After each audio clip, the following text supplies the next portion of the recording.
Je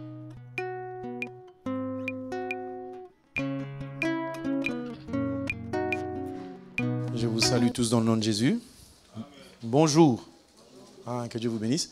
Nous sommes dans Genèse, chapitre 30, verset 19. Il dit ceci, 19 à 20. On va lire. Léa devint encore enceinte et il enfanta un 6e fils à Jacob. Léa dit qu'il m'a fait, Dieu m'a fait un beau cadeau, un beau don plutôt. Cette fois, mon mari habitera avec moi. Je lui ai enfanté 6 fils. Et elle l'appela du nom de Zaboulon. Nous sommes en train d'étudier les 12 tribus. Donc, je suis revenu sur le message de 12 tribus parce qu'on s'était dit, chaque fois que je commence, je m'arrête à Juda ou je m'arrête à Lévi, mais il fallait aller encore plus loin. Donc, je pense que je n'ai pas parlé de Aser, je crois, je ne sais plus. Aser et Issachar.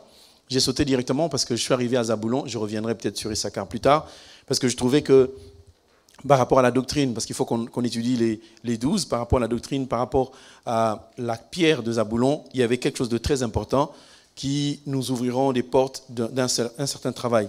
Mais donc, quand on lit Zaboulon, on voit il y a 2 étapes. La première étape, c'est ce que nous avons expliqué la fois passée, et je vais le relire, verset 19. Léa devint encore enceinte et enfanta un 6e fils à Jacob. Si vous regardez bien Zaboulon, il est 10e par rapport à Jacob, mais il est 6e par rapport à Léa, parce que Léa a eu 4 enfants qui sont Ruben, Siméon, Lévi et Judas. Elle a arrêté d'enfanter, les servantes ont enfanté. Et puis finalement, Dieu a redonné la fécondité à Léa. Elle a enfanté Issachar et elle a enfanté Zaboulon. Donc ça lui fait 6. Pourquoi il parle de 6? Parce que le 6e jour, c'est le jour où on a créé l'homme. Donc on parle donc de la chair. Je vais dans le livre de Galates. Je suis dans Galates chapitre 3, verset 4, il dit ceci. Mais lorsque le temps a été accompli, Dieu a envoyé son fils né d'une femme. Une femme. Donc pourquoi on parle de né d'une femme? Il est né sous la loi. Quand on parle de né d'une femme, on dit qu'il est né de chair. Ok? Donc retenez 6e parce qu'il est né de chair. Zaboulon est le 10e enfant de Jacob, mais c'est écrit 6e enfant. Tout ça, c'est significatif. 6e pour montrer la naissance. Et toute l'expression de Zaboulon tourne un petit peu autour de cela. Et qu'est-ce qu'il dit au verset 20? Et c'est ce que nous avons commencé le vendredi. Verset 20, Léa dit, Dieu m'a fait un beau don. Donc j'étais en train d'expliquer un beau don. Ensuite, on expliquera, mon mari habitera avec moi. Donc le don, on est allé dans le livre de Ésaïe 9. Ésaïe chapitre 9, verset 5. Il est écrit ceci, car un enfant nous est né, un fils nous est donné. Qu'est-ce qu'on dit du fils? On dit, la domination reposera sur son épaule, on l'appellera admirable, conseiller, Dieu puissant, Père éternel, prince de paix. J'étais en train de démontrer une chose, c'est que le don, c'est celui qu'on a dit dans Ésaïe 9, verset 5, un enfant nous est né, un fils nous est donné. Donc, l'enfant qui est né, c'est la chair. C'est l'expression de quelque chose qui est corporel, mais ça exprime quelque chose qui est spirituel. Nous avons expliqué maintes et maintes choses pour que nous puissions saisir que quand on parle d'enfant qui nous est né, là on parle de la chair, et quand on parle du fils qui nous est donné, on parle de l'esprit. Parce que Jésus est devenu notre roi qu'après sa mort, pas avant. Avant, il appartenait au peuple d'Israël. Et c'est eux qui étaient leurs frères. Il a fallu qu'ils meurent pour qu'ils deviennent fils de Dieu et qu'ils viennent vers nous. Pour que chacun puisse comprendre cela, nous sommes allés voir l'histoire de Joseph. Il a fallu qu'on prenne Joseph, qu'on le mette dans une citerne, c'est-à-dire on l'a mis en dessous de la terre, il n'y avait pas d'eau. On a expliqué l'eau, c'était le symbole de la mort. Okay? Quand on a mis quelqu'un dans une citerne sans eau, ça veut dire qu'on l'a enterré. Mais quand on enterre quelqu'un et qu'il meurt, ça veut dire que la mort se trouve en dessous du sol. Est-ce que tout le monde comprend? Mais comme on avait mis Joseph sous terre et qu'il n'est pas mort, donc c'était une citerne sans eau, c'était un enterrement sans mort. Et il est sorti, c'est ça qui explique la mort et la résurrection de Jésus. Est-ce que tout le monde comprend ça? Et c'est quand Joseph a été ressuscité, quand il est sorti, qu'il est parti en Égypte pour devenir le roi. OK? Donc, nous, aujourd'hui, nous faisons cette étude pour que nous puissions comprendre que nous nous attachons à Christ. Est-ce que je donne le verset de Romains, chapitre 1er? Est-ce qu'on l'a donné? Romains, chapitre 1er, je l'ai donné ou pas? Ok, on va chercher Romains, chapitre 1er. Il faut chaque fois parler, mais avec les versets et non pas avec la réflexion personnelle. Romains, chapitre 1er, verset 4, il dit ceci: a été déclaré fils de Dieu avec puissance, selon l'esprit de la sainteté, par sa résurrection d'entre les morts. Jésus-Christ, notre Seigneur. Romains, chapitre 1er, verset 4. Il a été déclaré fils de Dieu après sa mort. Quand Jésus était sur terre, il était né sous la loi, il marchait pour accomplir la loi, et chaque fois qu'il allait dans les rues, il était en train de guérir, mais les enfants d'Israël. Quand une femme cananéenne s'est approchée de lui, il lui a dit de lui faire grâce. Alors il a dit: je n'ai été envoyé qu'aux brebis perdues d'Israël. Alors, un fils nous est donné. Je vais juste faire une petite parenthèse. Un enfant nous est né. Quand on parle de l'enfant qui nous est né, là, on est en train de voir l'image de celui qui est corporellement physique. C'est là qu'on entre dans l'image de ceux qui ont dit que c'est un Dieu des blancs et un Dieu des noirs. Vous savez qu'après la résurrection, nous ne serons ni blancs ni noirs, ni hommes ni femmes. Vous le savez. Si nous le sommes ainsi, ce qui fait que quand Jésus-Christ est mort et ressuscité, il n'est ni blanc ni noir. Donc, l'enfant qui est né, on pouvait dire que oui, il est blanc, on pouvait dire qu'il est juif, on pouvait dire toutes ces choses. Mais quand il est devenu notre roi à nous, il ne l'est pas devenu par la chair, il l'est devenu par l'esprit.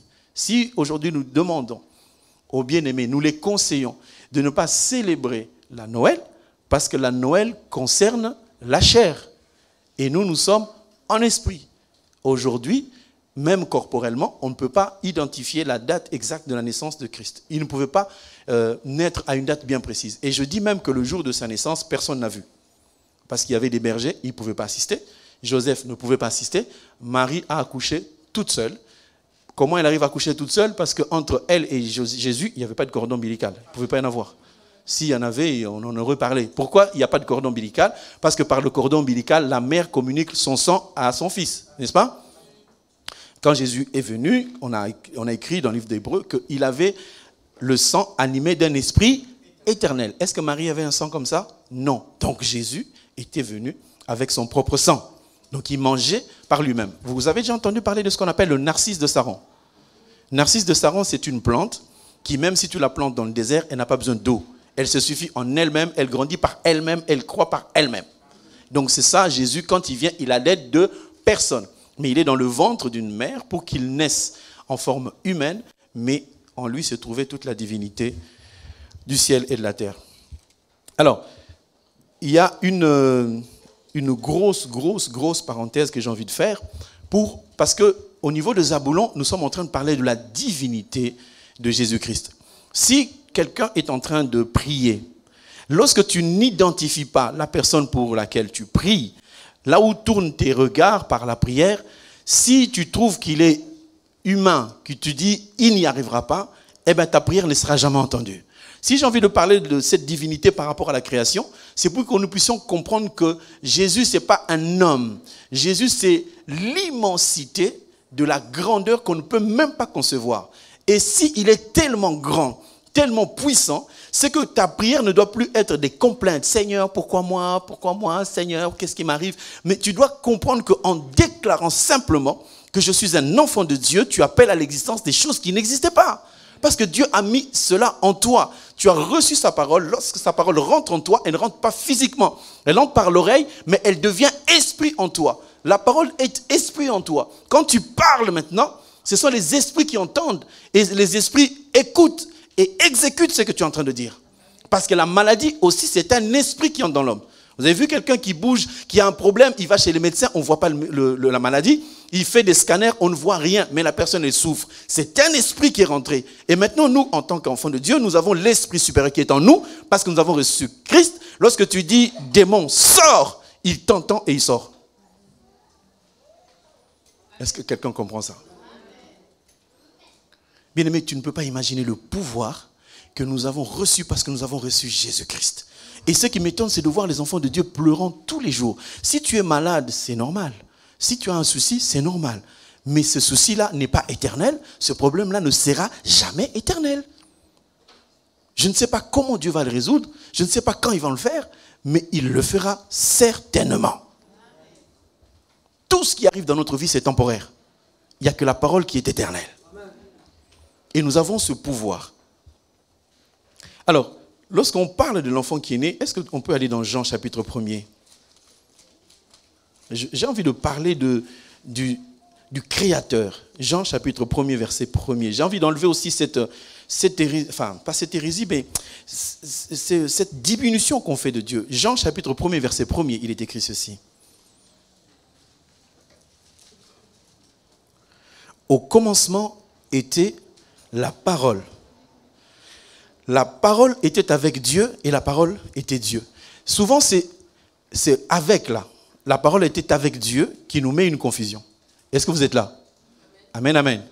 On ne va pas compliquer, mais on va essayer de... Moi, j'ai envie que tu puisses regarder Dieu autrement. Dieu, ce n'est pas un homme. Dieu, c'est l'éternel. Il n'est pas limité. Nous le limitons beaucoup parce que nous croyons qu'il est comme nous. C'est-à-dire, je suis dans mon état, c'est perdu pour moi. Non, Dieu n'est pas comme ça. Regardez, c'est écrit, au commencement était quoi? La parole. Et c'est cette perturbation qui vient, et la parole était avec Dieu. Les gens me disent, oui, tu vois bien qu'il y avait la parole, et il y avait Dieu, et il a dit, créons l'homme à notre image. J'aimerais que tu saches une chose. Dieu a été créé. Amen. On a créé Dieu. J'aimerais te dire ce matin, Dieu a été créé. Ah. Parce que vous voyez bien que au commencement était quoi? La parole. Et la parole était avec Dieu. Donc quelque part, c'est comme si on dit, la parole était, et la parole a fait venir Dieu. Parce qu'il était avec Dieu. Un Colossiens. Colossiens chapitre 1er. Vous savez, quand on encourage, on est toujours, Seigneur est bon. On voit comme si, bon, allez, il va agir aujourd'hui. Je veux que tu regardes Dieu différemment. Colossiens chapitre 1er, verset 12. Jusqu'à verset 16. J'ai besoin du verset 16, mais lisons pour mieux comprendre. Rendons grâce au Père qui vous a rendu capable d'avoir part à l'héritage des saints dans la lumière, qui nous a délivrés de la puissance des ténèbres et nous a transportés dans le royaume du Fils de son amour, en qui nous avons la rédemption et la rémission des péchés. Ça me prendrait beaucoup de temps d'expliquer ça, mais j'aimerais commencer au verset 15. On parle de Jésus-Christ. On dit qu'il est l'image du Dieu invisible. Donc Jésus est le premier-né de toute la création. Regardez verset 16. Car en lui, c'est qui là lui? En Jésus. Ok? En lui ont été créées toutes les choses qui sont dans les cieux et sur la terre, les visibles et les invisibles. Là, je te dis, on est en train de t'annoncer qu'il y a une création visible et une création invisible. On parle toujours de la création visible, qui est le premier jour, qu'est-ce que Dieu a créé? Le premier jour, qu'est-ce que Dieu a créé? Non. La lumière, merci. Le premier jour, Dieu a créé la lumière. Le deuxième jour, il a créé le ciel. Le troisième jour, le quatrième jour, luminaire. Le cinquième jour, les animaux. Le sixième jour et le septième jour, il a créé le repos. Que Dieu soit béni. Merci pour les enfants qui suivent très bien. Que Dieu vous bénisse en tout cas. Est-ce qu'on peut acclamer les enfants?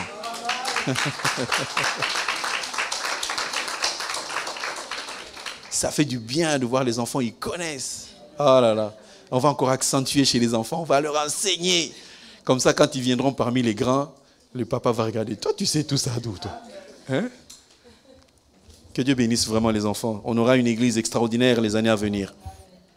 Alors, donc il y a la création visible, qu'on parle tous les jours, et il y a aussi la création invisible. Regardez maintenant, on explique la création invisible, c'est-à-dire, dans la création invisible, il y a quoi? Des trônes, des dignités, des dominations, des autorités.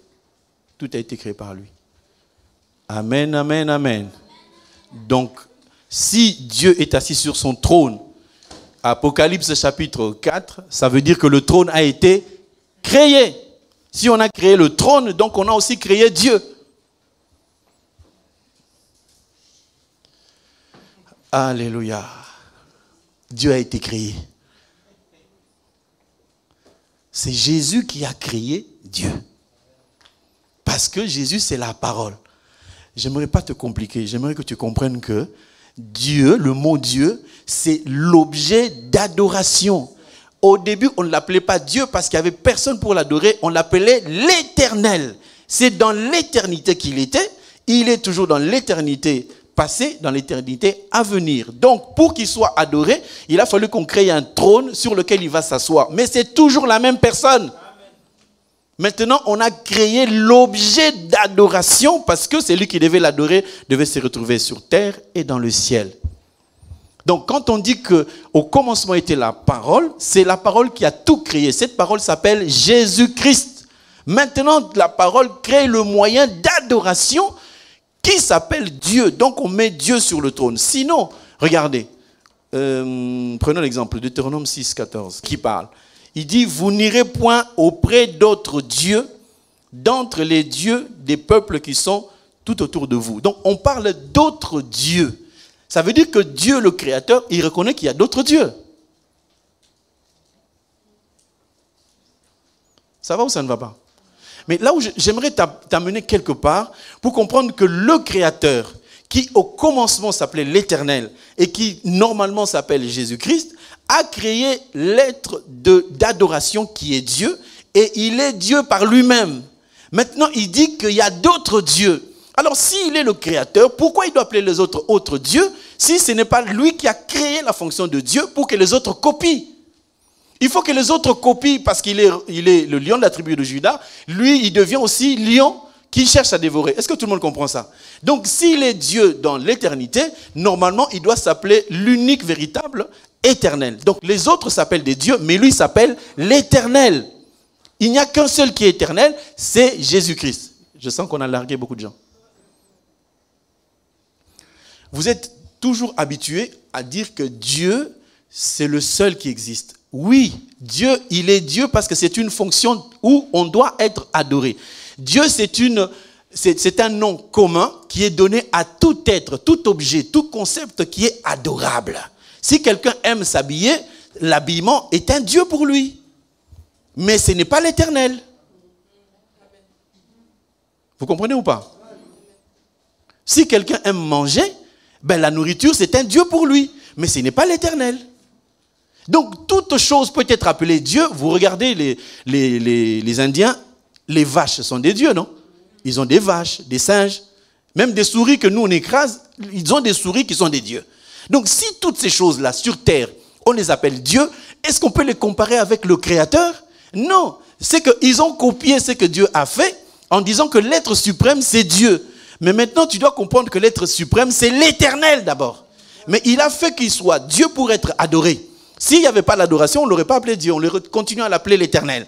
Donc tous ceux qui sont sur la terre peuvent s'appeler Dieu, mais ils ne peuvent pas s'appeler l'Éternel. Parce que leurs dieux ne sont pas éternels.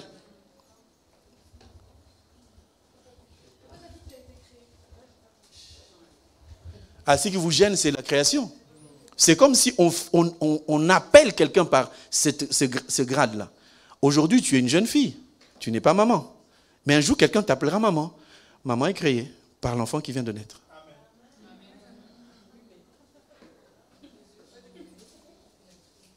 Mais il y a plusieurs mamans. En Genèse chapitre 1er, la confusion, elle est au niveau où on dit au commencement Dieu. Ce commencement-là, ce n'est pas le commencement de Dieu, c'est notre commencement à nous. C'est ça qui gêne un peu pour dire qu'au commencement Dieu, on l'a appelé Dieu parce qu'il devait être l'objet d'adoration de toute la terre. Mais moi, ce qui ne me plaît pas, c'est de voir que lui, il est Dieu, les autres aussi sont des dieux. Et après, on le compare en disant, il y a plusieurs dieux. Lui-même, le Créateur, il a dit, il y a d'autres dieux. Et on l'a lu ou pas? Il le reconnaît qu'il y a d'autres. Mais maintenant, le fait de faire apparaître le nom de Dieu, pour nous, c'est une création. Le fait qu'on l'appelle ainsi, Il a été désigné, lui-même il a accepté d'être appelé Dieu, parce qu'avant, il n'était pas Dieu. Dieu, ce n'est pas comme dans votre pensée de dire que Dieu, voilà, c'est l'être suprême, mais Dieu, c'est un nom. Mais l'éternel, c'est ça, sa nature. Parce que Dieu est éternel. Quand il a dit « faisons l'homme à notre image », c'est pour que nous puissions devenir éternels comme lui.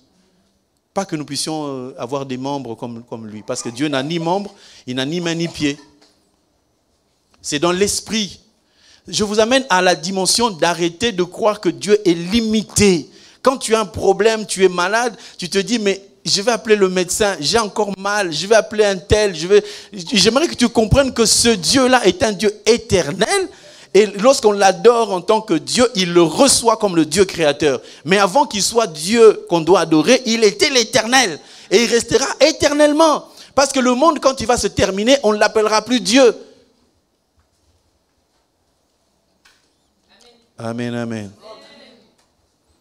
Alors vous aimez bien quand on vous dit tu vas avoir beaucoup d'argent. Regarde ça, ça donne l'argent.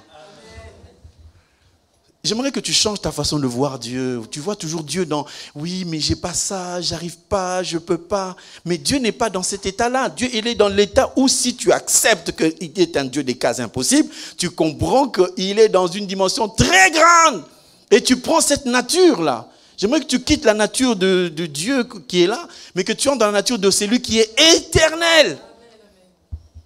Sinon, on va rester simplement à « il est Dieu ». Mais il est Dieu parce qu'au commencement, Dieu, il est alpha. Mais à la fin, il sera oméga. Quand il est oméga, c'est fini, non? Et pourtant, il est éternel. Dieu est alpha et il est oméga. Donc Dieu a un début, Dieu a une fin. Mais il est l'éternel. Il n'a ni début, ni fin de vie. Je vous vois froncer les sourcils. J'aime bien que vous fronciez les sourcils comme ça. Ça va tourmenter votre esprit pour que vous alliez chercher ce Dieu-là. Il faut aller chercher ce Dieu-là. Mais vous vous êtes toujours arrêté à Dieu tout-puissant. Non, Dieu n'est pas un cantique. Dieu, c'est une vie. Moi, j'en veux à beaucoup de gens. Enfin, j'en veux. Enfin, c'est pas mon rôle. Mais en tout cas, j'aime pas certains cantiques. Ça nous a simplement limités. C'est pour ça qu'il y a des cantiques que j'ai dit, bon, je ne les chanterai pas. Si vous voulez, faites-vous plaisir. Mais moi, je regarde Dieu dans une autre dimension. Il est l'éternel. Après que tout soit fait, il ne sera plus Dieu, il sera l'éternel. Parce que tous les dieux vont disparaître. Et le nom de Dieu aussi disparaîtra, mais le nom de Jésus continuera. Ça va ou ça ne va pas? S'il est Dieu, donc il est alpha. S'il est Dieu, il sera oméga. Mais oméga, c'est la fin. Après, il n'y a plus rien. Donc Dieu va disparaître. Non. C'est pendant ce temps qu'il est alpha. C'est-à-dire, quand il ouvre le temps, il sort de l'éternité. Il ouvre le temps. Il s'appelle Dieu, il va s'appeler Dieu jusqu'à ce qu'il soit Oméga. Quand Oméga se termine, on entre dans une autre dimension, la dimension de l'éternité. Donc moi, je suis éternel. Alors n'ayez pas peur que vous soyez malade dans votre chair. Ce n'est que la chair qui sera dans le sable qu'on mettra. On est poussière, on reviendra poussière, mais la poussière, ce sera le corps. Mais l'âme et l'esprit, ils vont monter pour être éternellement en Jésus-Christ. Ça va ? Création visible et invisible. Genèse chapitre 1er, verset 2. La terre était informe et vide et il y avait des ténèbres à la surface de l'abîme. Alors, les ténèbres là, on les a créées quand? Vous voyez? Il y a des ténèbres, non? Je relis. Verset 1er. Genèse 1, verset 1. Au commencement, Dieu créa les cieux et la terre. Verset 2. La terre était informe et vide. Et il y avait des ténèbres. Bon, il a créé le ciel, il a créé la terre, mais quand est-ce qu'il a créé les ténèbres? Quand est-ce qu'il a créé les ténèbres? Question mark. C'est ça la question. J'aime bien quand on vient à l'église, on commence à réfléchir, on dit, mais Seigneur, qu'est-ce qu'il raconte? Parce que sinon c'est trop facile. Le Seigneur est vivant. Amen, alléluia. On repart avec un encouragement. Quand on arrive devant le péché, on tombe. Mais quand on sait que Dieu est Dieu, il est puissant, il est fort, il est éternellement élevé et nous vivrons avec lui dans l'éternité, je ne suis plus n'importe qui. Le diable vient te séduire avec des petites choses alors que toi, tu es éternellement appelé à vivre dans la grandeur du Seigneur. Parce que le mot Dieu va s'arrêter un jour. Ça va? Ésaïe 45, on va voir juste la création. Ésaïe 45, qu'est-ce qu'il nous dit? Ésaïe 45. Je vais vous montrer qu'avant la création, il y avait d'autres créations qui existaient déjà, que Dieu avait créées. C'est ça qu'on appelle les créations invisibles. Donc, dans Colossiens chapitre 1, verset 16 qu'on a vu, donc, on dit Jésus a tout créé, la création visible et la création invisible. Nous sommes en train de parler Zabulon. Hein. Quand il a dit, il a fait un don, nous avons vu le don, c'est l'enfant ou le fils. Le don, c'est le fils. Alors maintenant, on explique pourquoi c'est un don, pour que nous puissions saisir que le don, ce n'est pas juste un homme qui est venu, mais c'est l'Esprit de Dieu qui agit. Ésaïe 45, verset 7, il dit ceci. Je forme la lumière et je crée les ténèbres. Vous avez vu que les ténèbres ont été éclairées. Ils ont été plutôt créés. Amen, amen. Il a dit, Ésaïe 45, je vais descendre, je sens que les nerfs, ça commence à tirer. Ésaïe 45, verset 7, il dit « Je forme la lumière et je crée les ténèbres. » Et il fait un comparatif. Lisez la suite. « Je donne la prospérité et je crée l'adversité. » Alors, pour que chacun puisse comprendre, vous voyez bien que quand il dit « Je forme la lumière et je crée les ténèbres », la prospérité, c'est ça la lumière, l'adversité, c'est ça les ténèbres. Quand tu es prospère, tu es dans la lumière. Et la prospérité n'est pas que la prospérité de l'argent. Donc, avant la création visible, Dieu avait déjà créé de manière invisible. Donc, il avait créé les ténèbres et il avait créé la lumière avant les ténèbres dans la création invisible. Mais maintenant, quand il a dit qu'il y avait les ténèbres sur la surface de l'abîme, il a dit que la lumière soit. Cette lumière était déjà une création invisible. Il a fait venir à la création visible. Amen, amen. Hein? Même si vous ne dites pas amen, je sens que ça ne va pas. Je vous montre la création de la lumière. On est dans Proverbe 8, je crois. Après, je vais descendre, on va expliquer simplement. Proverbe chapitre 8, verset. L'Éternel m'a créé la première de ses œuvres avant ses œuvres les plus anciennes. Donc, quand on parle des œuvres les plus anciennes, on voit les œuvres invisibles que Dieu a créées. Donc, dans les œuvres, dans la création invisible, il y a la lumière qui était la première à être créée. Mais lisez avec moi le verset 26. Regardez, il a dit ceci. Il n'avait encore fait ni la terre, ni les campagnes, ni les premiers atomes de la poussière du monde. Donc, la lumière a été créée avant toute chose. Ensuite, il a créé les ténèbres et il les a fait apparaître dans la création visible. J'aimerais que tu mettes ta pensée au-delà de la création visible pour que tu te dises, ce n'est pas parce que tu es venu au monde, parce que tu crois en Dieu que Dieu t'aime. Dieu t'a aimé dans l'invisible avant même la création du monde. Parce que quand tu es né dans la maison des deux personnes qui étaient complètement païens, tu aurais pu mourir.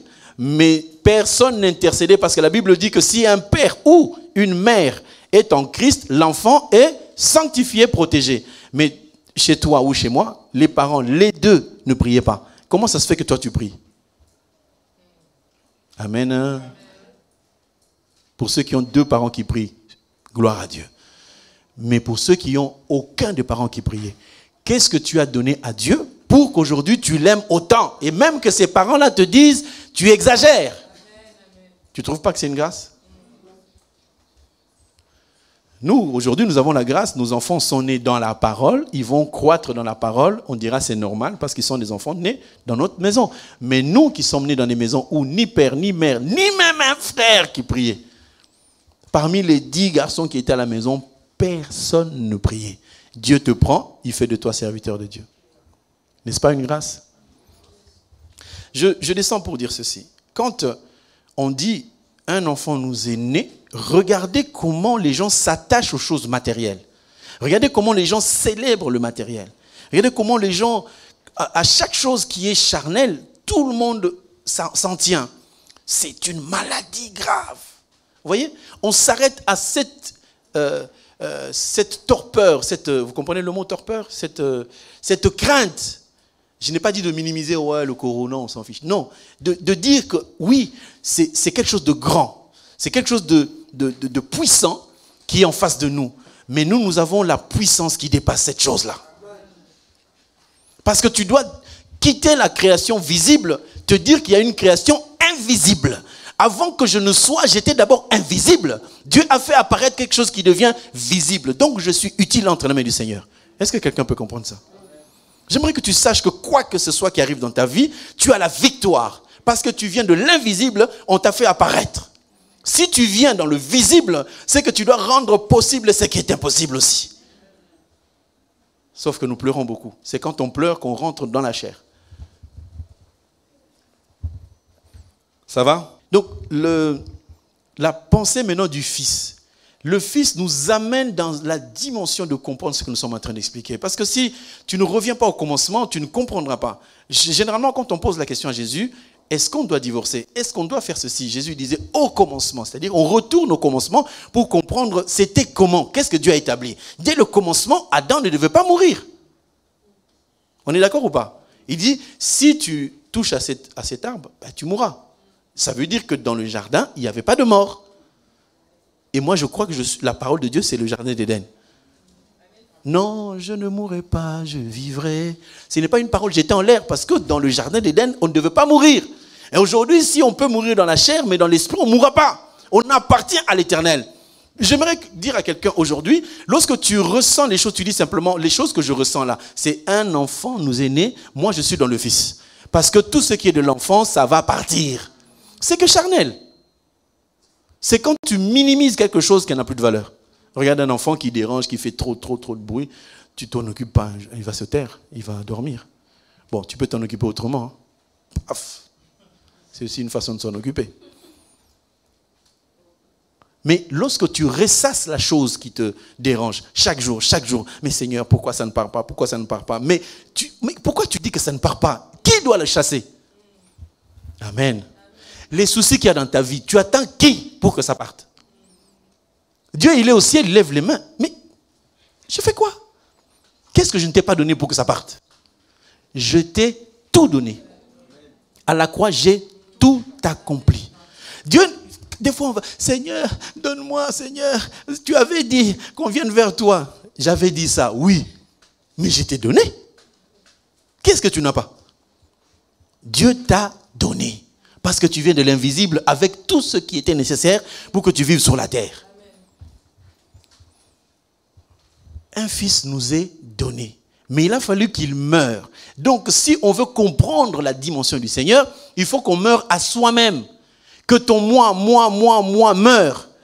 Et que le Seigneur Jésus-Christ soit toujours le premier dans ta vie. Là, tout ce que tu fais, ça va réussir.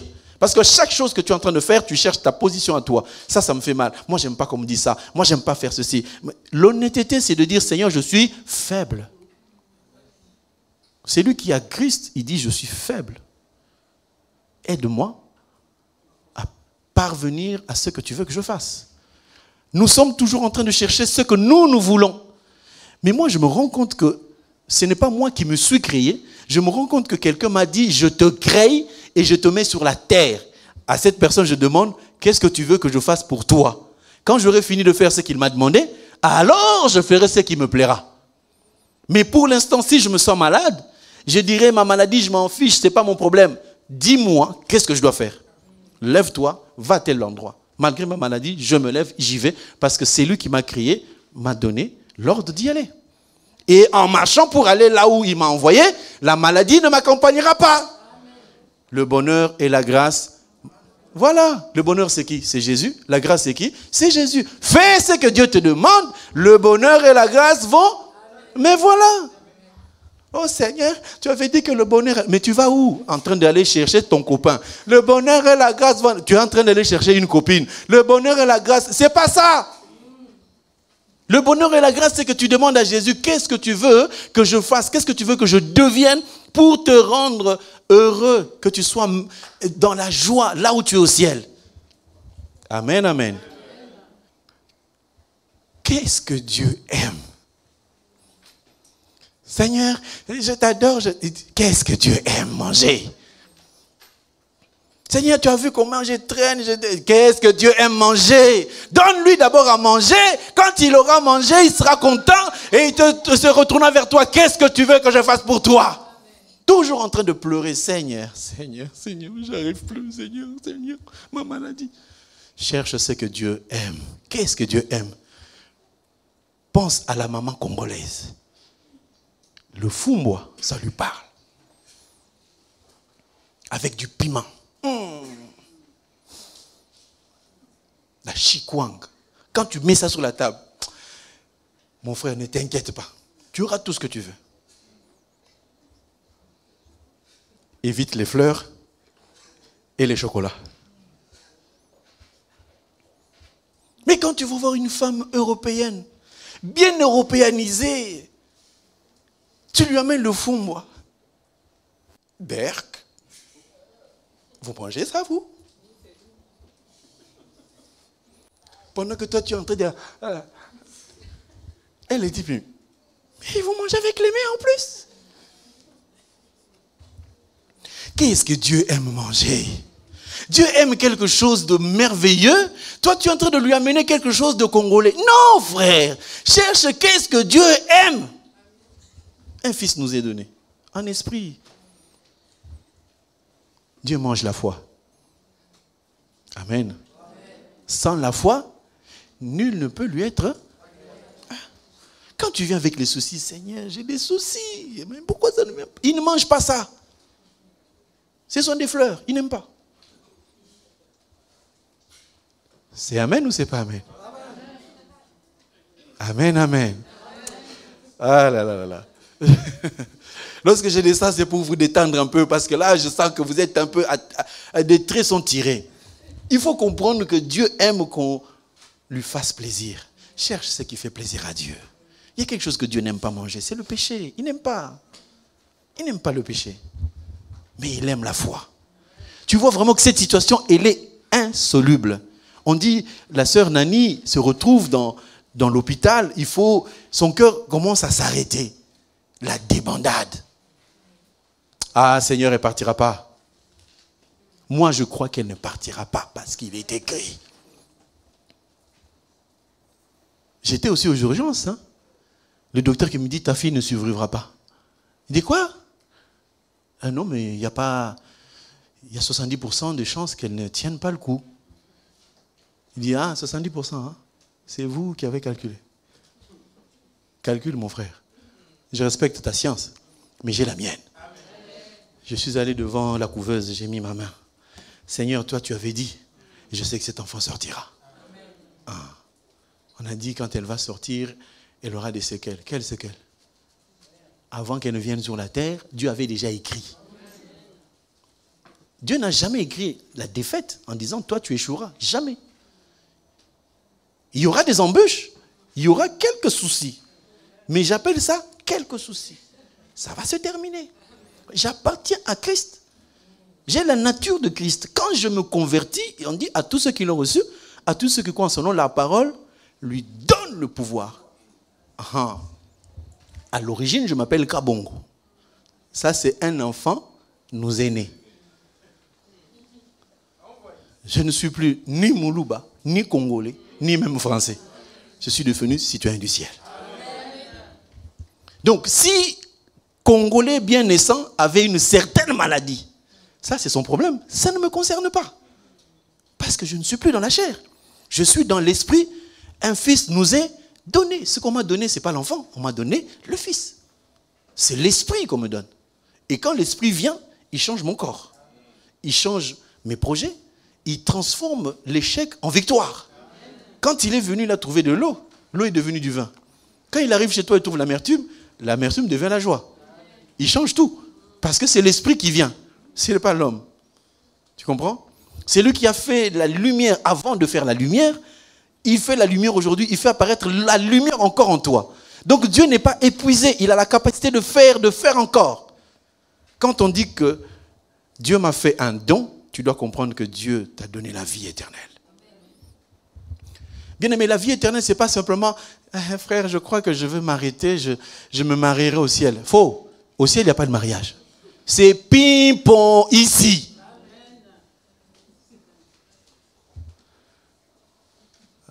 Amen, amen.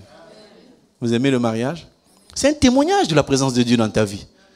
Oh, moi le mariage, j'en ai marre. Non. Nous, on va fêter, nous, on va danser, on va glorifier Dieu. Vous n'êtes pas d'accord? Parce qu'en fait, je disais ceci, quand tu es transformé, quand tu as un changement dans ta vie, comme disait notre bien-aimé Anissé, il disait, quand on fait une rénovation de maison, on voit avant et après. Et ce changement-là, peut-être que ça ne nous sert pas à nous, mais ça sert à la famille, ça sert aux amis, ça sert à tout le monde. Parce qu'eux ne comprennent pas le langage de Dieu est puissant, ils ne comprennent pas. Quand tu lui dis, Dieu m'a visité, il ne sait pas, il ne t'a pas vu, la visite, elle est où? Tu as visité, on ne te voit même pas visiter. Mais quand il vient, il voit qu'il y a ping-pong, les gens sont en train de glorifier Dieu. Là, ils se disent, c'est bizarre, elle vient de se marier. Revenons quand même à Zabulon. Il a dit ceci, je suis capable d'appeler à l'existence. Donc je suis capable d'ouvrir et de fermer. Je suis capable d'appeler à l'existence et d'arrêter l'existence de quelque chose. Ton péché, tu as la capacité de l'arrêter en déclarant, en proclamant que tu es le corps de Christ. Je sens qu'il y a un... Bon. Il faut que tu arrives à comprendre ça. Il faut que tu arrives à comprendre que Dieu cherche à s'installer en toi. Vous savez, quand Moïse montait, il montait et il descendait. Il ne restait pas là-haut. Mais quand Moïse descendait, il venait vers le peuple, les gens n'arrivaient plus à le regarder parce que son visage, qui avait vu Dieu face à face, ce visage reflétait ce que Dieu a fait en lui. Tu sais, quand quelqu'un est bronzé, c'est parce qu'il s'est mis face au soleil. En se mettant face au soleil, quand on te regarde aussi, on dit que toi, tu as été à Nice. Parce qu'on voit, non, Nice, ça ne bronze pas vraiment. Toi, tu viens du Congo. Quand on revient du Congo, on est tout noir parce qu'on est frappé par le soleil. Tu vois, quand maintenant... Tu vois cette attitude de quelqu'un qui voit Dieu de manière physique et la grâce de Dieu tape sur son visage, ça illumine son visage. Quand il descend vers les humains, quand ils regardent cet homme, ils n'arrivent pas à le regarder. Ils n'arrivent pas à voir son visage. C'est ainsi que nous, quand nous sommes remplis de l'Esprit de Dieu, un sorcier, quand il te fixe, il a une lumière dans ses yeux et il ferme les yeux parce qu'il va exploser ses yeux parce que tu es rayonnant de ton visage. Tu deviens invisible. Et moi, je dis, aucun sorcier ne peut prendre mon visage pour venir t'envoûter. Jamais. Si quelqu'un prend le visage de quelqu'un, « Hé frère, qu'est-ce que tu as fait dans ta vie ?» Il ne se sert pas du visage de tout le monde. Jamais. Tu vois quelqu'un de ta famille, oh non, j'ai rêvé, tu es venu m'égorger. Ah, c'est pas moi. Il peut prendre le visage de tout le monde, sauf de celui qui est en Jésus-Christ. Quand le diable vient, quand les sorciers viennent, quand tu es en présence de Dieu, ton visage, il ne le détecte pas. Il y a une illumination. C'est comme un projecteur. C'est quand il regarde, il voit, parce qu'il continue, ses yeux mystiques vont s'exploser. C'est ainsi que quand chaque fois vous les voyez, ils ont la tête toujours en bas. Il ne veut pas te fixer. Toi qui es saint, tu as peur de lui, lui qui a peur de toi. Et c'est quand tu as peur de lui que maintenant il te voit. Vous comprenez ou pas? J'aimerais que tu saches que le fait que tu marches avec le Seigneur, que tu vis dans la parole, tu es membre du corps de Christ et à cela la divinité de Dieu est en toi. Donc tu peux déclarer des choses qui vont se faire. Alors pose-toi la question, pourquoi ça ne marche pas dans ta vie? Il n'y a qu'un seul élément, le péché. La haine, la colère. Mais pasteur, ce que tu dis, je le fais, je prie souvent, je cherche Dieu. Mais la colère. Le diable, il prend une toute petite chose. La colère. On te dit un rien, tu es parti au quart de tour. Ancien boxeur. Tu ne me connais pas. Quand j'étais dans le monde. Et tu es encore dans le monde. Quand tu étais. Tu t'en souviens encore? Parce que moi, tu m'écrases les pieds aujourd'hui, comme je ne suis plus. Tu m'insultes aujourd'hui, comme je ne suis plus l'enfant qui est né. Tu insultes le corps, pas l'esprit. Ça, c'est ton problème à toi. Amen, amen. Est-ce qu'une femme peut bouder son mari? Est-ce qu'une femme peut bouder son mari? Ah! Tu la vois dans la cuisine. Laisse-moi. Je ne veux pas aujourd'hui. Manger le miel. Seigneur, agis dans ma vie. Seigneur, agis dans ma vie. Tu rentres à la maison. Tu ne manges pas aujourd'hui.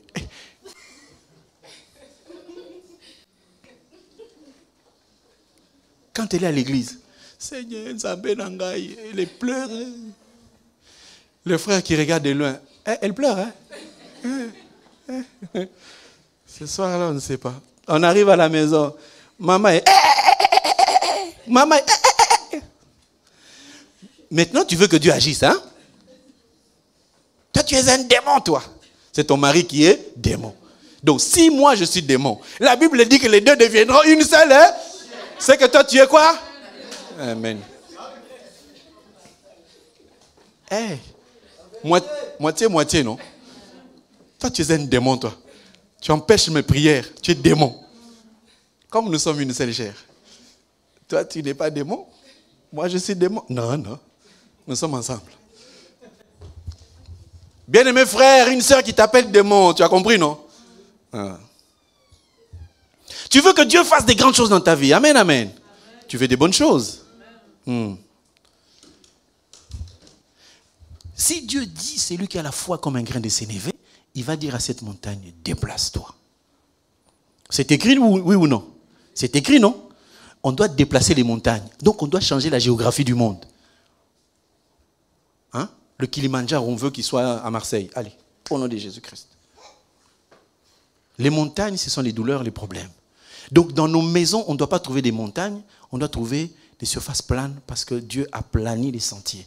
Donc toute difficulté dans notre vie, puisque nous sommes membres du corps, nous devons les résoudre par la voix que Dieu nous a donnée. Dieu t'a donné la bouche pour déclarer « Je suis un enfant de Dieu ». Ces situations doivent s'arrêter au nom de Jésus-Christ. N'attends pas que lui descende pour te dire « Est-ce que tu peux prier, fais ci, fais ça ». Non, prie d'abord. On a le pouvoir sur les démons. Il a dit « J'ai l'autorité ». Et cette autorité, il nous l'a donnée. J'aimerais que quelqu'un comprenne ce matin que Dieu qu'on a appelé Dieu simplement parce qu'il est Dieu, il est l'éternel. Il vient de l'éternité. Quand on regarde sa généalogie, si je rentre là, on va encore se perdre. Quand on regarde la généalogie, vous savez qu'il y a une généalogie dans Matthieu chapitre 1. Vous la connaissez. Ça, c'est la généalogie d'un enfant nous est né. Lisez Matthieu chapitre 1er, vous allez voir fils de. On est arrivé jusqu'à Jésus, fils de David. Mais ça, c'est la génération, un enfant nous est né, vous allez voir, il n'y a que des juifs. Pourquoi il n'y a pas de Congolais sur la liste? Parce qu'un enfant nous est né. Il a dit le salut vient des juifs. Ça, c'est un enfant nous est né. Mais maintenant, ce n'est plus ni à Jérusalem, ni sur la montagne, mais les vrais des adorateurs l'adoreront en esprit et en vérité. Ça, c'est l'esprit, un enfant nous est donné. Vous comprenez ou pas? Nous devons vivre selon la parole. Alors, je vous donne juste la généalogie par l'esprit. Michée chapitre 5. Michée chapitre 5. Parce que tu vas voir, il y a la généalogie physique. C'est ce qui est dans Matthieu et Luc. Matthieu 1 et Luc, je crois, 4. Et la généalogie spirituelle de l'esprit, c'est Michée chapitre 1. Il faut que je termine. Michée chapitre 1. À partir du verset 1er, « Et toi, Bethléem Ephrata, petite entre les milliers de Juda, de toi sortira pour moi celui qui dominera sur Israël. » Voilà. Et dont l'origine remonte aux temps anciens, au jour de l'éternité. Ça, on dit que celui qui va dominer sur Israël vient du jour de l'éternité. C'est ça? Donc, Michée chapitre 5, verset 1er. Son origine remonte au temps de l'éternité. Donc je dis que Dieu au commencement on l'appelait l'éternel. Il était l'éternel parce qu'il venait de l'éternité. Et il est toujours dans l'éternité, mais il a ouvert un espace de temps. C'est dans le temps qu'on dit qu'il est alpha oméga. Mais en réalité, Dieu n'a ni commencement ni fin de vie. Maintenant, si nous rentrons dans l'esprit, nous ne sommes plus dans alpha oméga. Nous entrons dans la dimension de l'éternité, là où on a la capacité d'accomplir les grandes choses. Ça va? J'espère que ça a donné du sens à chacun.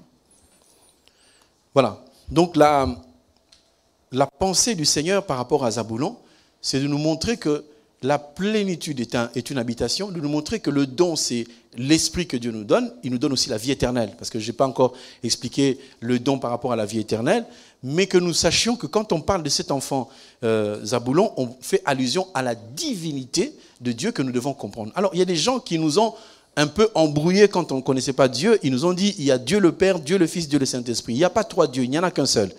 On ne peut pas scinder Dieu en trois parce qu'il est unique. Dès le commencement, il est seul. Quand Jésus est venu, il était tout seul et il parlait au Père. Quand il parlait au Père, il parlait à lui-même dans la dimension de celui qui est en bas par rapport à celui qui est au ciel.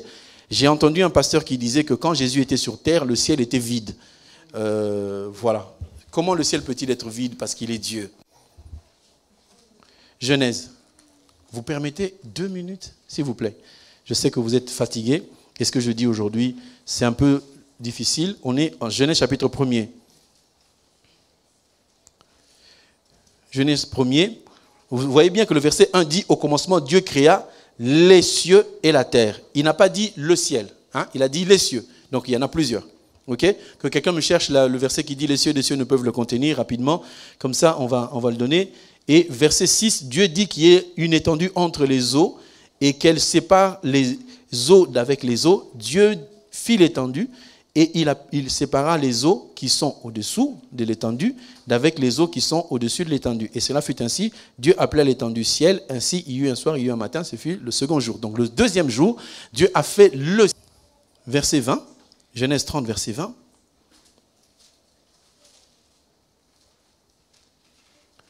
Léa dit, Dieu m'a fait un beau don. Le don là, c'est un fils nous est donné. Je pouvais démontrer plus, mais je sens qu'il ne faut pas qu'on aille encore plus.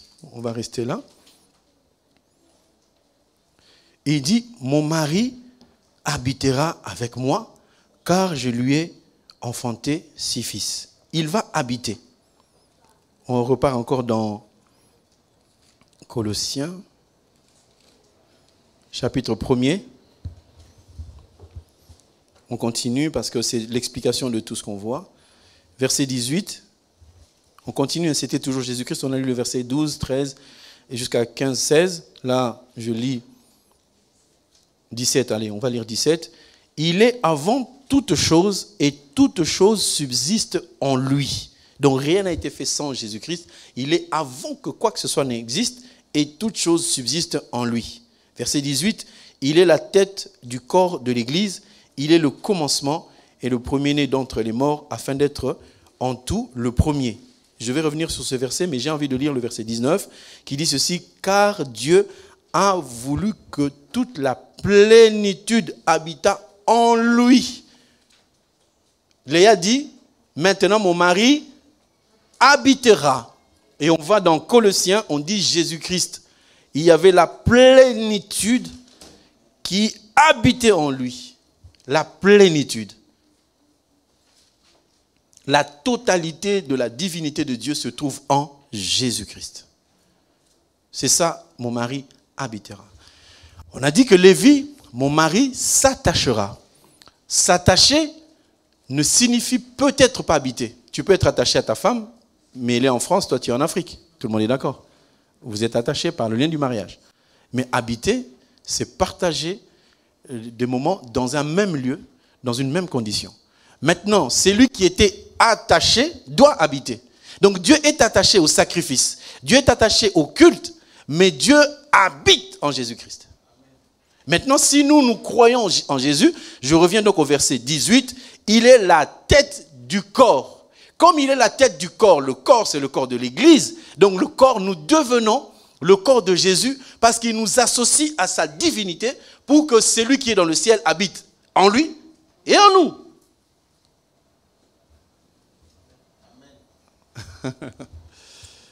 On dit la plénitude de la divinité habite en qui? En Jésus. Ok? Or, Jésus, c'est la tête du corps. Le corps, c'est qui? C'est l'Église. Maintenant, si la totalité de la divinité de Dieu habite en Jésus, il habite dans la tête et dans le corps. Est-ce que tu sais que Dieu habite en toi? Par son esprit. Je vois que vous me regardez comme si la première fois seulement vous entendez ça. Moi, je me dis, si Dieu habite en moi, qui pourra me combattre? Quelle est la situation qui peut m'être difficile? Parce que devant la mer Rouge, ce Dieu-là, il a asséché la mer, oui ou non? Ils sont passés à sec, oui ou non? Il a laissé la mer ouverte. Il a refermé. Donc je suis capable d'ouvrir et de fermer. ciel, mais on dit Dieu a créé les cieux. Donc il y en a plusieurs. Je vais rapidement vous expliquer. Il y a plusieurs ciels. Voilà. Trouvez-moi aussi le verset qui dit que... Voilà. Les cieux des cieux. Alors, il y a plusieurs ciels. Hein. J'ai pas compris? Affichez-le parce que... 1 Roi 8, 27. Mais quoi, Dieu habitera-t-il véritablement la terre? Voici les cieux ne peuvent le contenir. Combien moins cette maison que je t'ai bâtie. Donc c'est Salomon qui parlait quand il dédiait le temple. Il a dit les cieux des cieux. Les cieux des cieux ne peuvent contenir Dieu. Regardez. Je vous ai lu 2 versets dans lesquels Dieu a créé les cieux et la terre. On est d'accord? Amen, amen. Alors quand Dieu crée, ça veut dire que ça n'existait pas. Quand Dieu crée quelque chose, cette chose-là n'existait pas. Mais Dieu existait avant la chose, oui ou non? Comme Dieu existait avant les cieux, il habitait où alors? Voilà. Donc Dieu habitait dans l'éternité. Il a créé le ciel pour y habiter. Mais même les cieux des cieux ne peuvent pas contenir Dieu parce que les cieux et la terre disparaîtront. Vous comprenez? Donc si ça va disparaître, c'est que Dieu va disparaître. L'adoration disparaîtra. Mais l'éternel restera toujours l'éternel. Mais l'éternel est Dieu. Et on va revenir aux bases. Hein? C'est pour dire que sachez que l'éternel est Dieu. Je n'ai pas exclu qu'il n'est pas Dieu. L'éternel est Dieu et tu le comprends dans la dimension de l'être suprême. Dieu est Dieu. L'éternel est Dieu. Mais comprends que en dehors de ce nom, Dieu, il est l'éternel. Alors maintenant, vous devez comprendre qu'il a créé les cieux pour y mettre sa grandeur. Mais sa grandeur n'est pas résumée au ciel. C'est cela qui nous montre aussi que Dieu a créé un corps pour y habiter. Il a fait le ciel pour y habiter. Mais il est l'éternel. Parce que dans l'éternité, il n'y a pas de ciel. Ça veut dire que les cieux des cieux, c'est une dimension d'opération de Jésus, de Dieu dans notre existence. Parce que les cieux et la terre vont disparaître. Le ciel, quand on regarde, ça, c'est le ciel terrestre. Mais le ciel est au milieu de nous. Seigneur, descends. Il est déjà là. Quand 2 ou 3 sont assemblés, il est là. Jésus, quand il parle, il dit, le ciel est descendu. Je suis là au milieu de vous. Donc le ciel est là. Le ciel a une autre dimension, une autre notion que ce que vous croyez. Il faut regarder. Puisque nous levons nos yeux vers le ciel, c'est symbolique de dire que nous sommes plus bas et lui, il est au ciel. Il est plus haut. Le ciel, c'est quelque chose d'illimité. On ne peut pas y aller. Tu ne peux pas toucher le ciel. Mais quand tu lèves les yeux, tu vois ton incapacité de l'atteindre et tu reconnais que tu es dans la chair. C'est lui qui descend vers toi. Amen, amen. Ne t'inquiète pas, ce n'est pas toi qui montes, c'est Dieu qui descend vers toi. Et quand il descend en toi, il te fait monter. Donc je disais que Moïse montait et descendait, mais nous, quand nous sommes dans la présence de Dieu, Dieu nous fait monter toujours et on reste là-haut.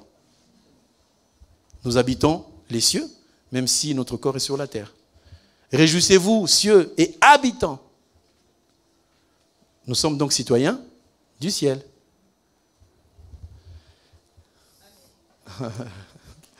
Bon, aujourd'hui, ça va chauffer, mais c'est comme ça. Il y a des jours que ça doit être comme ça. Apocalypse, chapitre 12, je vous donne. Apocalypse 12. Verset 12. Apocalypse 12, 12. Réjouissez-vous, cieux, et vous qui habitez dans les cieux. On parle de qui? Des anges. Apocalypse 12, verset 12. Réjouissez-vous, cieux, et vous qui habitez dans les cieux, malheur à la terre et à la mer, car le diable est descendu vers vous, animé d'une grande colère, car il sait qu'il a peu de temps. Il a peu de temps, donc il est descendu sur la terre. Mais il y a des habitants du ciel aujourd'hui. Les habitants du ciel, on ne parle pas des anges, on parle de toi et moi. Dans la révélation, on comprend qu'il y a des anges, mais qu'est-ce que les anges peuvent se réjouir alors que le diable vient attaquer ceux qui sont sur la terre? Donc au ciel, le diable n'attaque pas les gens qui sont au ciel. Ce n'est pas possible. Le diable, il va aller attaquer Jésus. Il va attaquer Michael. Non, il n'a pas le pouvoir. Et il vient nous attaquer, nous. Mais comme notre habitation est au ciel, donc il viendra attaquer la chair. Et comme tu résistes à la chair, il n'entrera pas. La chair, c'est le péché. Les désirs de la chair.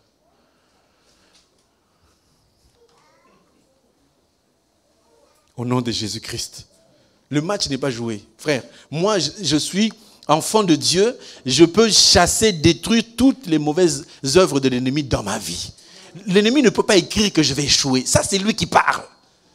Non, tu ne réussiras pas. Ça, c'est lui qui parle. Cette maladie, il passe par les médecins pour te dire ta maladie là, elle est incurable. C'est toi qui as parlé. Tu as déjà fini le match, c'est fait.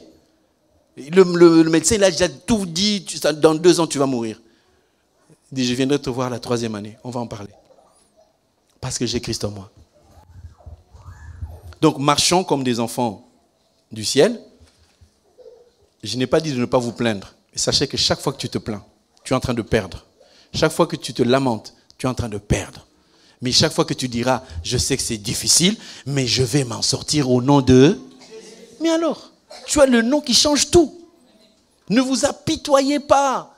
Tu peux prendre 1 seconde, 1 minute pour réaliser que ça va très mal. Oui, après cela, tu dis, quoi qu'il arrive, je vais avoir la victoire. Parce que quand on a dit à Jésus, Lazare, qu'est-ce qu'il fait? Il est mort. Jésus a dit, oh, continuons notre course. Il dort. Il est en train de dormir.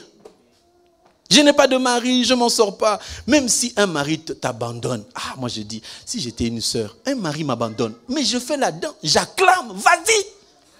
C'est pas fait pour moi. On n'est pas d'accord? Il y en a qui sont réticents. Je vous donne le verset ou pas? Il y a un verset qui dit que si un mari part, laisse-le partir, au revoir. 1 Corinthiens 7, s'il s'en va, allez, tchou. Parce que si Dieu veut que cet homme-là soit ton mari, il ne va pas partir. Il va venir à tes pieds et dire, chérie de mon cœur, je reste. S'il s'en va, c'est que Dieu est en train d'arranger quelque chose. Si le diable s'éloigne, c'est que Dieu veut prendre place. Il faut que tu acceptes Jésus qui est le seul mari qui existe. Reste avec Jésus, c'est le seul mari qui existe. Est-ce qu'on peut acclamer le Seigneur? Voilà. Jésus, mon sauveur, oui je chante. Tu es mon habit.